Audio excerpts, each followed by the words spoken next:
Welcome to 99 TV. నేను బ్రహ్మనాయుడు. పోతే రాజకీయాలకు వల్లభనేని వంశీ గుడ్ బై చెప్తున్నారా? చెప్పే ఆలోచనలో ఉన్నారా? అసలు గన్నవరంలో ఏం జరుగుతుంది? ఒకప్పుడు తెలుగుదేశంలో ఉన్నప్పుడు కింగులాగా కృష్ణా జిల్లా రాజకీయాల్లో చక్రం తిప్పిన యువ నేత వైసీపీ కండవా కప్పుకోవటమే ఆయన రాజకీయ జీవితానికి శుభం కార్డు పడినట్లయిందా? 2009లో మొట్టమొదటిసారి విజయవాడ ఎంపీగా పోటీ చేసి కేవలం 20,000 అతి తక్కువ ఓట్లతోటి అప్పటి అభ్యర్థి అయినటువంటి ఎంపీగా ఉన్నటువంటి లగడపాటి రాజగోపాల్ గారి చేతుల్లో ఓటమి చెందారు. ఆ తర్వాత 2014 ఎన్నికల్లో గన్నవరం నుంచి టీడీపీ అభ్యర్థిగా బరిలోకి దిగి మొదటిసారి ఎమ్మెల్యేగా గెలిచారు వల్లభనేని వంశీ. మరి 5 ఏళ్ల పాటు అధికార పార్టీ ఎమ్మెల్యేగా వల్లభనేని వంశీ గన్నవరం నియోజకవర్గంలో చక్రం తిప్పారు. 2019 ఎన్నికల్లో మళ్ళీ రెండవసారి తెలుగుదేశం పార్టీ నుంచి ఎమ్మెల్యేగా గెలిచారు. విపరీతమైనటువంటి వైసీపీ వేవులో 151 మంది వైసీపీ ఎమ్మెల్యేలు గెలిచి మరి 23 మంది మాత్రమే తెలుగుదేశం నుంచి ఎమ్మెల్యేలు గెలిచినటువంటి పరిస్థితుల్లో వల్లభనేని వంశీ ఆ 23 మంది సభ్యుల్లో ఆయన ఒకరు. అంటే ఏ స్థాయిలో వల్లభనేని వంశీ అప్పట్లో రాజకీయాల్లో చక్రం తిప్పారు. జగన్మోహన్ రెడ్డి వేవుని ఎదుర్కొని టీడీపీ నుంచి గెలిచి రెండోసారి అసెంబ్లీకి వెళ్ళారు. అయితే ఆయన అదే విధంగా అసెంబ్లీలో కొనసాగి ఉన్నట్లయితే, తెలుగుదేశానికి అండగా నిలబడి ఉన్నట్లయితే మూడోసారి 2024లో కూడా గన్నవరం నుంచి ఎమ్మెల్యేగా గెలిచి ఉండేవారు. ఈరోజు చంద్రబాబు నాయుడు గారి మంత్రివర్గంలో మంత్రిగా వల్లభనేని వంశీ అవకాశాన్ని దక్కించుకుని ఉండేవారు. ఎందుకంటే యువకుల్ని ఆయన పెద్ద ఎత్తున వారికి ప్రాధాన్యత ఇస్తున్నారు కాబట్టి. మరి నేడు చంద్రబాబు నాయుడు గారి మంత్రివర్గంలో మంత్రిగా వెలగాల్సినటువంటి ఆ నాయకుడు ప్రస్తుతం తన రాజకీయ జీవితానికే పులి స్టాప్ పెట్టేటువంటి ఆలోచనకు వచ్చారంట. దానికి కారణం వైసీపీలో చేరటం, మరి జగన్మోహన్ రెడ్డి గారి మెప్పు పొందడం కోసం చంద్రబాబు గారిని, లోకేష్ గారిని పరుష పదజాలంతో దూషించటం. సరే, చంద్రబాబు గారిని, లోకేష్ గారిని దూషిస్తే దాన్ని ఒక విధంగా పొలిటికల్గా తీసుకోవచ్చు.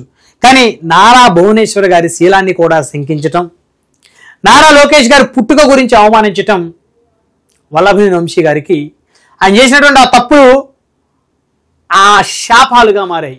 నేడు పాపాల రూపంలో ఆయన వెంటాడుతూ ఉన్నాయి. కట్ చేస్తే 2024 ఎన్నికలకి వైసీపీ నుంచి ఘోర పరాజయం. సో గన్నవరం ఎమ్మెల్యేగా యార్లగడ్డ వెంకట్రావు గారు గెలుపు. 2019లో యార్లగడ్డ వెంకట్రావు గారు వైసీపీ నుంచి పోటీ చేసి 1000 ఓట్ల తేడాతోటి ఓటమి చెందారు. తెలుగుదేశం ఎమ్మెల్యేగా వల్లభనేని వంశీ గారు గెలిచారు. సో 24 వచ్చేసరికి ఆయన తెలుగుదేశం, ఈయన వైసీపీ. అంటే చూడండి 5 ఏళ్లలో ఎంత మార్పు వచ్చిందో. మొత్తానికి ఓటమి చెందారు. ఇప్పుడు నియోజకవర్గంలో నాయకులు కూడా కలవట్లేదంట. ఎందుకంటే ఇటీవల కాలంలో ఆయన మీద అనేక కేసులు నమోదాయి. ఒకనొక టైంలో ఆయన దాదాపు 120 రోజులు పైగా జైల్లో ఉన్న తర్వాత వల్లభనేని వంశీ ఆరోగ్య పరిస్థితి, మానసిక పరిస్థితి చాలా దారుణమైన పరిస్థితికి వచ్చింది. అనేక పోలీస్ స్టేషన్లు ఆయన మీద వివిధ కేసులకు సంబంధించి ఎఫ్ఐఆర్లు నమోదయ్యాయి. ఇప్పటికీ కోర్టుల చుట్టూ, పోలీస్ స్టేషన్ల చుట్టూ తిరగాల్సిన పరిస్థితి. మరి ఇలాంటి పరిస్థితులు ఇంకా ఆయన రాజకీయంగా ముందడుగు వేసే అవకాశం లేదు. ఆయన రాజకీయంగా ఏదైనా అడుగు వేస్తే ఖచ్చితంగా కూటమి ప్రభుత్వం యొక్క ఆగ్రహానికి ఆయన ఖచ్చితంగా గురవుతాడు. ఆ కేసులు డబుల్ అవుతాయి, త్రిబుల్ అవుతాయి. ఇక రోజు కోర్టుల చుట్టూతా, జైలు చుట్టూతా తిరగాల్సిన పరిస్థితి. కాబట్టి ఇక రాజకీయాలు చేసే పరిస్థితి ఆయనకి లేదు. సో మొత్తానికి వల్లభనేని వంశీ రాజకీయ జీవితం మరి అర్ధాంతరంగా ముగిసిపోతుందా అనే ఒక అనుమానాలు కూడా రాజకీయ వర్గాల్లో వినిపిస్తూ ఉన్నాయి. వల్లభనేని వంశీకి వైసీపీ ఏ మేరకు సపోర్ట్గా ఉంది? ఇప్పుడు రాజకీయంగా బయట తిరిగే పరిస్థితి లేదు. సో క్యాడర్తో కలిసి మాట్లాడే పరిస్థితి లేదు. సో ఇన్ని సమస్యల మధ్య ఆయన ఇంక రాజకీయం చేసే అవకాశం లేదు. ఒకవేళ వైసీపీ 2029లో అధికారంలోకి వస్తుంది అనుకున్నప్పటికీ కూడా సమీప దూరంలో కూడా ఆ పరిస్థితి కనపడటం లేదు. మరి ఆయన క్షమించి టీడీపీలోకి తీసుకుంటారా? ఎందుకంటే నారా భువనేశ్వర్ గారి శీలాన్ని శంకించాడు. ఆయన తెలుగుదేశం తీసుకునేటువంటి పరిస్థితులే ఉండవు. తీసుకుంటే తెలుగుదేశం శ్రేణులు మొత్తం రివర్స్ అవుతారు పార్టీ మీద. వాళ్ళకి ఆలోచన ఉండదు.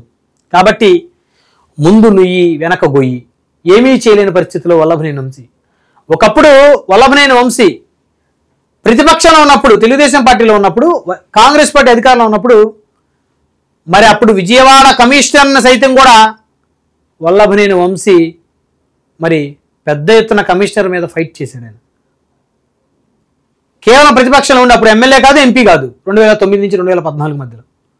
ఆ రోజు కాంగ్రెస్ పార్టీ అధికారులు ఉన్నప్పుడు విజయవాడ కమిషనర్కి ఈయనకి గొడవ జరిగితే కమిషనర్ మీద ఏ మేరకు ఆయన వెనకడు పోయేలా. సో దేవినేని నెహ్రూ మీద ఫైట్ చేశాడు, మాటలు యుద్ధం చేశాడు.